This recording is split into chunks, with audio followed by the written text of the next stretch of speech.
শনিবার দুপুর নাগাদ কাকদ্বীপের লট নম্বর 8-এর মুড়িগঙ্গা নদীর চরে দাঁড়িয়ে থাকা একটি পণ্যবাহী জাহাজে হঠাৎই বিধ্বংসী আগুন লাগে। প্রথমে জাহাজ থেকে ধোঁয়া বেরোতে দেখা যায়, পরে জাহাজের ওপরের অংশে দাউ দাউ করে আগুন জ্বলতে থাকে। সঙ্গে সঙ্গে স্থানীয় বাসিন্দারা হারকুয়ান কোস্টাল থানায় ও দমকল বিভাগে খবর দেন। পরে দমকলের একটি ইঞ্জিন ঘটনাস্থলে এসে প্রায় 1.5 ঘন্টার প্রচেষ্টায় আগুন নিয়ন্ত্রণে আনে।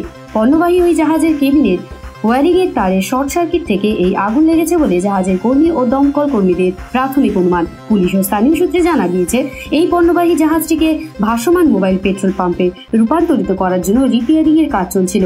এ বিষয়ে জাহাজের ইনচার্জ SK জাহিদুল ইসলাম বলেন, এই অগ্নিকাণ্ডের জেরে প্রায় 3 কোটি টাকার ক্ষয়ক্ষতি হয়েছে।